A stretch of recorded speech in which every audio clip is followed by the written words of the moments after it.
복음, 곧 예수님의 통치가 시작되면 이라는 제목을 따라 오늘 우리 주 예수 그리스도께서 선포하신 말씀을 대면합니다.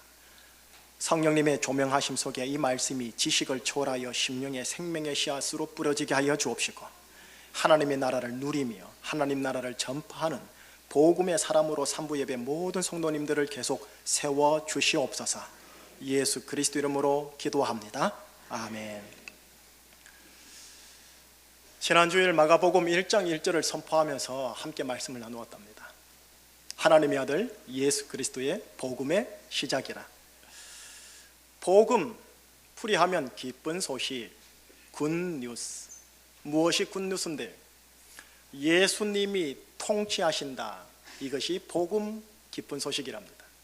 인간의 입장에서 말씀을 드린다면 나는 예수님의 통치를 받는다라는 뜻이겠지요. 예수님께서는요, 두 영역에서 예수님의 통치가 이루어지기를 원한답니다. 우선 하나는 개인의 영역입니다. 한 개인, 예수님의 통치를 온몸으로 받아 순종하는 그 개인의 영역. 또 하나의 영역은 구조적인 영역입니다. 사회, 도시, 국가, 마을, 공동체. 예수님의 통치 원리를 사회 구조와 시스템에 녹아지게 하는 그 구조적인 영역이 있습니다. 마가복음 1장 1절은 이렇게 외치면서 선포하며 시작하죠. 하나님의 아들 예수 그리스도 통치의 시작이라. 예수 그리스도의 통치가 시작되었음을 선포하노라라고요. 한 사람 개인 심령에 예수님의 통치가 시작되도록 하기 위해, 또 한 공동체, 마을, 교회, 국가라는 구조와 시스템에 예수님의 통치 원리가 녹아지도록 하기 위해 예수님이 이 땅에 내려오셨고 십자가에 달려 돌아가셨고 부활하셨다는 말씀입니다. 마가복음은 그렇게 시작합니다. 그러다가 마가복음 안에 예수님께서 본격적으로 공적 생애를 시작하는 대목이 나오는데, 그것이 오늘 두 구절 본문입니다. 공생애를 시작하면서 첫 선포를 하신 것이 무엇이냐? 14절, 15절 우리 함께 읽어봐요. 같이 읽겠습니다. 요한이 잡힌 후 예수께서 갈릴리에 오셔서 하나님의 복음을 전파하여 이르시되, 때가 찼고 하나님의 나라가 가까이 왔으니 회개하고 복음을 믿으라 하시더라. 예수님이 이렇게 선포하는 겁니다. 때가 찼다. 이제 때가 찼다. 하나님의 나라가 가까이 왔다. 그러니 회개하여 돌이켜 예수님의 통치라는 복음을 믿어라. 그리고 받아들이라. 이렇게요. 그 시대 배경으로 말하면 로마 가이사 황제가 통치하는 로마 제국 안에 하나님이 통치하시는 하나님의 나라가 임하고 침노했다라는 말씀입니다. 예수님의 통치하심이 곧 하나님의 통치함이요, 예수님의 통치함이 곧 하나님의 나라, 킹덤 오브 갓입니다. 그러니 로마 제국 가이사 황제의 통치에서 예수님의 통치를 믿고 받아들이는 쪽으로 돌이켜 회개하라라고 예수님은 지금 도전하십니다. 예수님이 공생애를 시작하실 때 로마 황제는 티베리우스 황제, 제2대 황제랍니다. 제1대 황제 아우구스투스, 지난주에 함께 살짝 나누었었지요.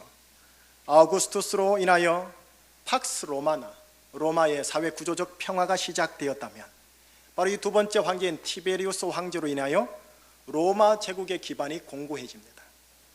향후 200년에 이르는 제국의 전성기를 구축하였고요, 1400년에 걸쳐 지속될 수 있는 제국의 틀을 갖춘 황제가 바로 이 로마 황제 티베리우스 황제입니다. 가히 아우구스투스의 아들 티베리우스의 통치라는 복음이 시작되었다라고 해도 과언이 아닐 정도입니다. 자, 이 티베리우스와 함께 동시대에 살았던 우리 주 예수 그리스도, 그리고 지금 또 살아 역사하시는 예수 그리스도, 그분이 통치하시면 어떻게 될까요? 우리 주님께서 친히 말씀하셨습니다. 갈릴리, 그의 고향 나사렛에서 안식일 날 회당에서 선포를 한 대목을 함께 볼게요. 누가복음 4장 18절에서 21절인데 자막을 보시면 네 구절이 나올 겁니다. 함께 하나님의 말씀 읽겠습니다. 주의 성령이 내게 임하셨으니 이는 가난한 자에게 복음을 전하게 하시려고 내게 기름을 부으시고 나를 보내사 포로된 자에게 자유를, 눈먼 자에게 다시 보게 함을 전파하며 눌린 자를 자유롭게 하고 주의 은혜의 해를 전파하게 하려 하심이라 하였더라. 책을 덮어 그 맡은 자에게 주시고 앉으시니 회당에 있는 자들이 다 주목하여 보더라. 이에 예수께서 그들에게 말씀하시되 이 글이 오늘 너희 귀에 응하였느니라 하시니, 예수님을 향한 이사야 예언서의 글을 읽고 나서 마지막 구절에서 이렇게 선포합니다. 이 글이 오늘날 너희 귀에 응하였느니라. 무슨 글인데요? 포로된 자에게 자유가 주어진다는 예언의 글, 눈먼 자에게 다시 보게 되어진다라는 예언의 글, 눌린 자를 자유롭게 한다라는 예언의 글이 오늘날 투데이 여러분들에게 응하여졌다라고 말씀하십니다. 예수님의 통치가 시작되면 이런 일이 벌어진다는 겁니다. 어느 영역에서요? 사회 구조적인 영역과 개인의 내면의 영역에. 우선 첫 번째로 사회 구조적인 영역 속에 예수님의 통치가 시작된 선례 하나를 나누도록 하겠습니다. 여러분, 인도네시아에 발리라는 섬이 있습니다. 몇 분들은 가보셨을 테고 또 혹시 가실 분이 있다면 지금 제가 소개하는 이 마을을 가이드에게 얘기하셔서 한번 갔다 와 보시면 또 좋은 여행 같습니다. 인도네시아는 이슬람 국가입니다. 근데 발리라는 섬은요, 동쪽은 힌두교, 서쪽은 이슬람교가 주 종교를 이루는 섬입니다. 그 섬에 블림빙사리라는 마을이 있어요. 지금요. 1932년 발리섬 출신의 몇 소수의 그리스도인들이 이슬람 교도들과 힌두 교도들에게 핍박을 받고 피신하여 세운 정글 속의 마을입니다. 당시 식민 정부와 힌두 교민들이 덴파사르, 지금 아마 발리 가면 덴파사르 국제공항으로 들어갈 겁니다. 덴파사르의 외딴 늪지대 산속 정글로 이들을 쫓아낸 거죠. 댕기열, 말라리아로 죽거나 아니면 기존 주민에 의해 살해당하기를 바라는 의도였습니다. 그런데 현재 오늘 이 마을은 250세대의 발리섬의 명품 마을이 되어 있습니다. 인도네시아 정부가 인정하는 마을입니다. 범죄가 전혀 일어나지 않는 범죄율 0%의 마을입니다. 그리 긴 시간 오래전이 아닌 우리 제주의 마을과 비슷한 거지요. 행정병, 전투경찰도 필요 없고 규정된 법적 세금보다 더 많이 내려는 마을입니다. 1930년대 그 초기 제일 처음으로 쫓겨나 정착하게 된 몇 소수의 기독교인들은 그들이 들어간 이 정글요, 이 죽음의 땅을 어떻게 받아들였느냐? 하나님이 주신 약속의 땅으로 믿음으로 취하고 해석하고 선포했다고 합니다. 그런데 지금까지 수많은 그 세월 속에서, 그 역사 속에서 이 척박한 환경이 그들로 하여금 부지런하고 성실한 사람으로 만들었고, 그 생존의 위험한 환경이 몇 안 되는 그들을 하나가 되게 하여 같이 살아낼 수 있도록 하는 여건이 되었다고 합니다. 긴 고된 세월의 역사였지만 그 역사가 결과적으로 근면하고 교육 수준이 높은 주민들로 몰아가게 되었고, 열심히 일하는 것은 기본, 생명과 생존에 있어서 서로를 존중하고 지켜주는 관계로 가게 되었으며, 음주도 없고 절도도 없고 약물과 도박도 없는 기독교 생활 방식으로 그 250세대가 그대로 안착하게 되었다고 합니다. 지금 힌두교도 주민과 이슬람교도의 주민들, 이주민들이 들어온다고 합니다. 들어오면 그 공동체 마을 속에 있는 그 마을 발리 전통을 유지하면서 하나님께 예배드리는 모습과 일상 관계에선 이웃이 사랑과 배려가 있는 것을 보고 기독교로 회개한다고 합니다. 정부와 각 지자체에서는 이 블링빙 사리를 배우기 위해 계속 공무원들이 방문하고 있고요. 하지만 이 마을이 인도네시아에서 롤 모델이 될 수 있었던 성공의 열쇠를 그 현지민들에게 물어보면 다 뭐라 하느냐? 예수님 때문입니다 라고 얘기합니다. 그 마을에 가면 교회 예배당이 있어요. 예배당도요, 이 발리 전통의 힌두 사원과 비슷하다고 해요. 근데 그 예배당의 이름이 뭐냐? 프니엘입니다. 프니엘 뜻이 하나님의 얼굴을 대면하다라는 뜻입니다. 이 마을 주민들의 간절한 소망과 삶의 목표가 뭐냐면 프니엘이래요. 이 프니엘을 위해 교회 외벽에다가 부조를 조각해 놨는데 무엇을? 야곱이 천사와 씨름하는 장면을 조각해 놓았어요. 프니엘, 하나님을 대면하고자 노력하는 그 모습의 야곱의 씨름 정도여야 함을 상징적으로 성도들이 공유하고 있고요, 또 이 정글에서 생존을 위해 살아내기 위해서는 그 옛날 야곱이 하나님과 씨름하였듯이 억척스럽게 싸워내야 한다는 것을 상징하기 위하여 부조를, 야곱이 하나님과 싸우는 것과 결국 그리하여 브니엘, 하나님의 얼굴을 대면하는 야곱의 모습을 그려놓았다는 겁니다. 그리고 또 하나 특이한 점이 뭐냐면 250세대의 지붕마다, 각 가정의 지붕마다 십자가가 달려있다고 합니다. 그들은 이 십자가를 자칭 뭐라 하느냐? 댄싱 크로스라고 해요. 풀이 설명하면 춤추는 십자가라는 뜻이죠. 내용은 이런 거예요. 십자가의 피로 정결케 되어 회복된 삶을 사는 삶이 기쁨과 감격의 삶이기 때문에 십자가는 피 흘림 희생만 의미하는 게 아니라 주님의 피 흘림으로 삶에, 내 인생에 댄싱하게 하는 능력, 곧 춤추게 하는 능력이 십자가에 있다고 얘기를 합니다. 하나님과의 관계도 회복, 이웃과의 관계도 회복, 뿐만 아니라 이 마을 주민들은 자연과의 관계가 회복되어야 진정한 회복의 역사가 일어났다고 믿어서요, 이 자연, 이 땅과의 회복을 위해 뭘 하느냐? 그들이 1차 산업 땅 농사를 할 때 유기농 재배만 한다고 합니다. 예수님의 통치와 예수님의 통치 원리가 있는 곳이 어떻게 되는지 보여주는 선례입니다. 하나님과의 관계, 이웃과의 관계, 자연과의 관계까지 예수님의 십자가 피 흘림을 바탕으로 회복되는 겁니다. 이럴 때 그 공동체 구조 시스템에는 하나님의 나라가 가까이 왔다라고 하는 겁니다. 거기에 힌두교도 사람과 이슬람교도 사람들이 들어와 회개하고 예수님이라는 통치, 그 복음을 믿고 받아들인다라는 것이죠.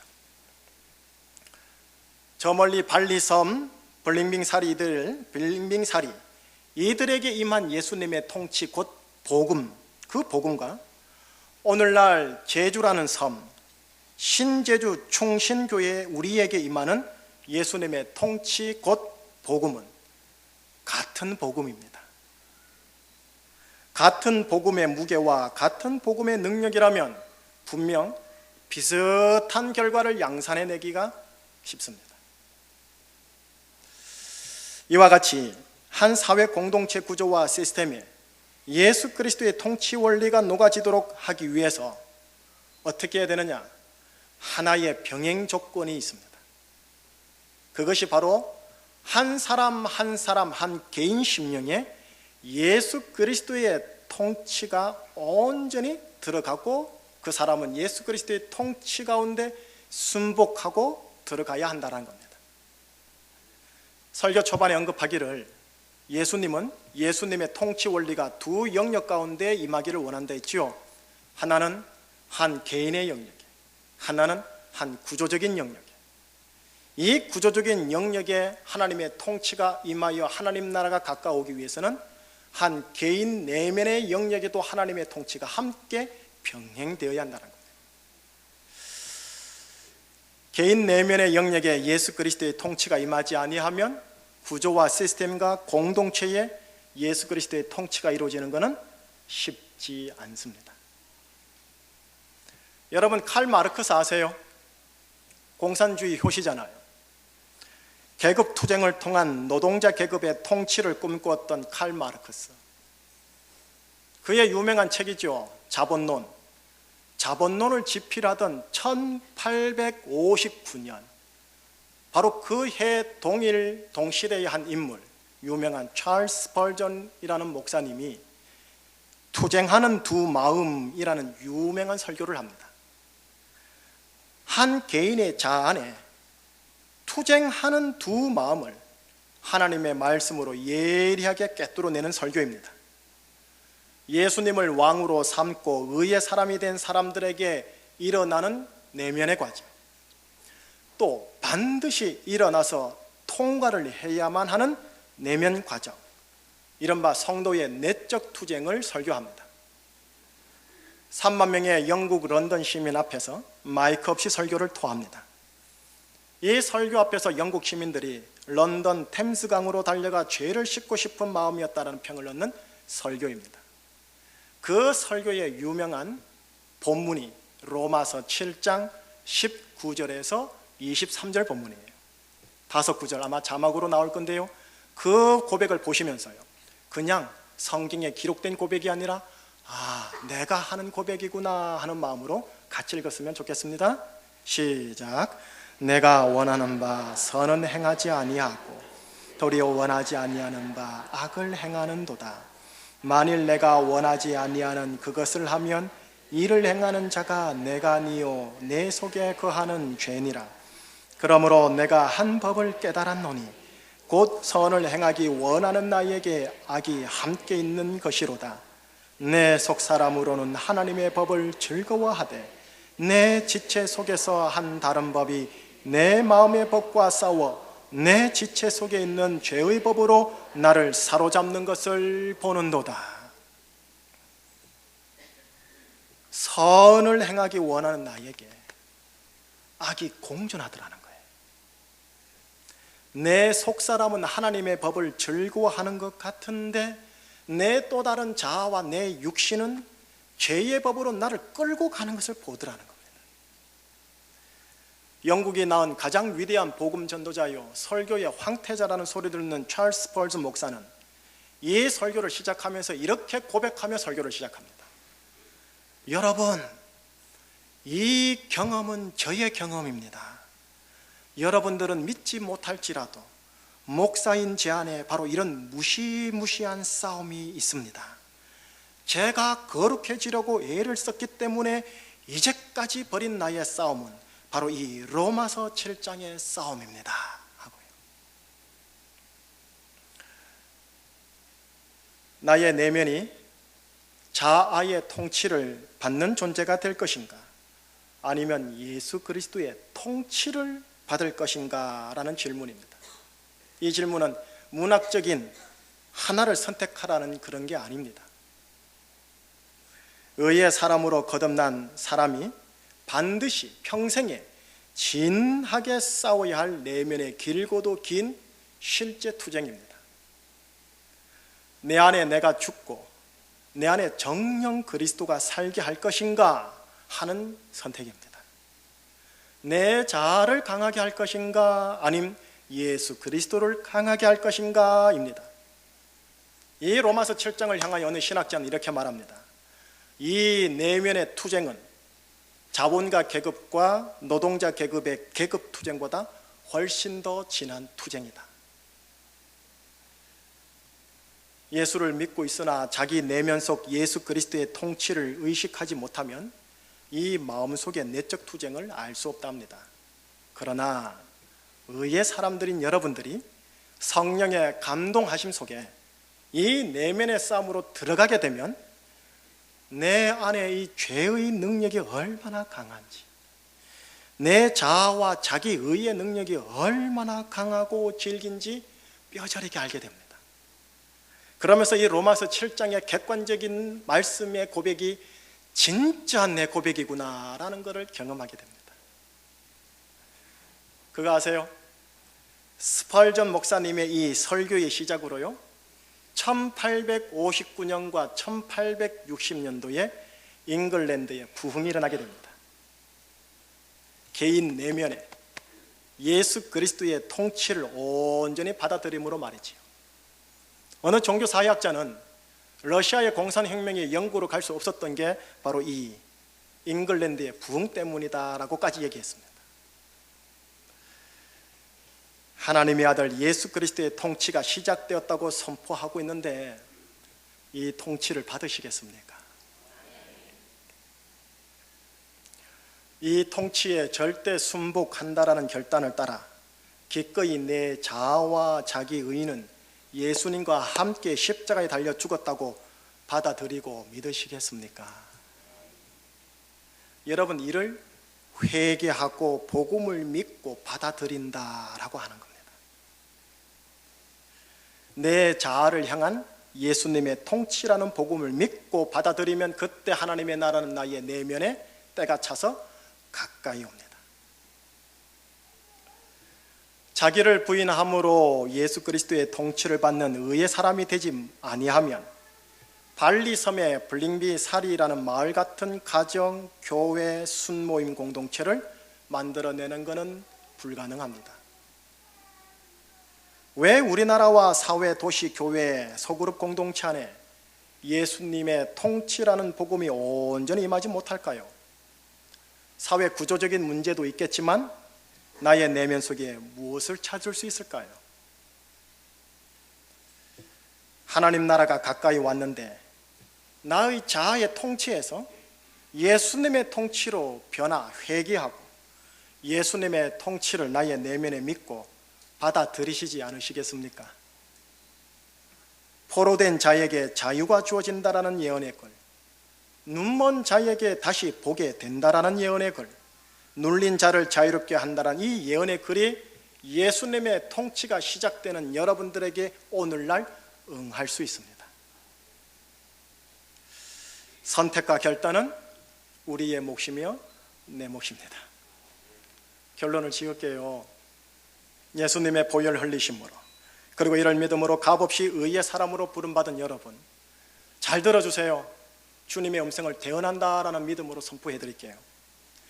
여러분 한 분 한 분 한 분은 의의 사람입니다. 예수 그리스도 안에서 의의 사람으로 부름받았고 의의 가정이며 의의 교회며 의의 공동체입니다. 의의 길을 가도록, 의의 길을 만들도록, 의의 사회를 건설하도록 부름받은 자들입니다. 나의 내면 안에, 그리고 우리가 사는 가정과 순모임과 교회와 사회 공동체 안에 말입니다. 이것이 여러분들이 이 땅에 태어난 이유요, 하나님이 여러분들을 부르신 부르심의 소망이요, 이를 위하여 여러분들이 주어진 전문 기업 처소에서 돈을 버셔야 합니다. 그런 여러분들을 향해 아버지는 약속의 음성을 주셨어요. 내가 결코 너를 버리지 아니하며 너를 떠나지 아니하리라. 돈을 사랑치 말라. 있는 바를 족한 줄로 알라. 왕 대신 예수 그리스도는 이 땅에 언젠가 반드시 재림하여 다시 옵니다.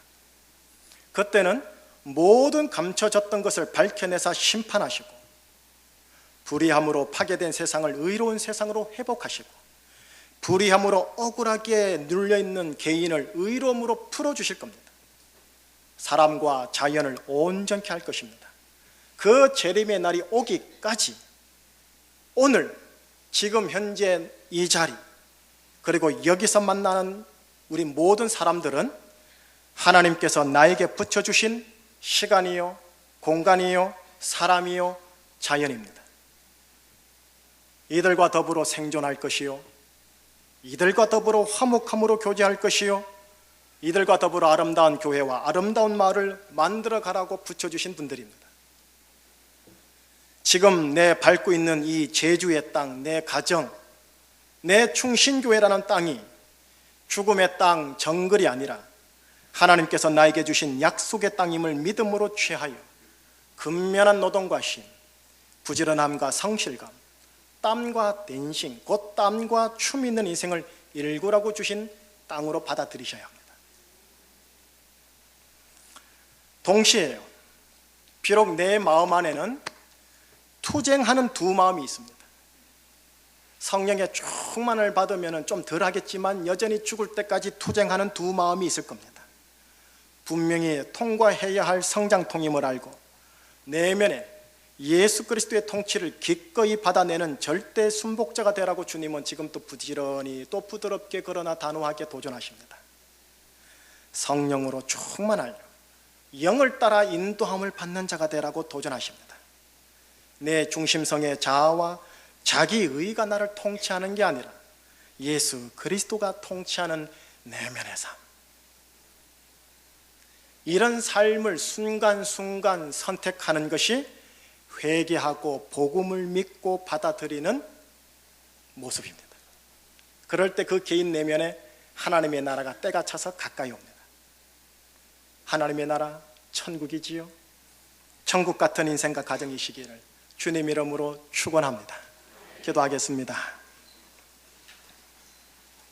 예수님께서 십자가에서 피 흘림으로 우리의 죄를 사해 주시고 예수 그리스도께서 부활하심으로 우리를 의롭다 하여 주시고 너는 내 아들이다, 너는 내 딸이다, 내가 결코 너를 버리지 아니하며 너를 떠나지 아니하리라 복음을 고백하시고 선포하게 해주신 아버지 하나님 감사합니다. 이제 예수 그리스도의 통치를 온전히 받아 내 개인의 내면 속에 하나님의 나라가 우리 마을과 우리 가정과 사랑하는 우리 순모임과 교회 안에 하나님의 나라가 임하기를 원하시는 예수님의 음성을 오늘 들었습니다. 성령님의 강권하심과 인도하심과 만져주심의 역사로 천국을 누리며 천국을 흘려보내는 의의 사람 삼부예배 성도님들 다 되게 하여 주시옵소서. 예수 그리스도 이름으로 감사하며 기도합니다. 아멘.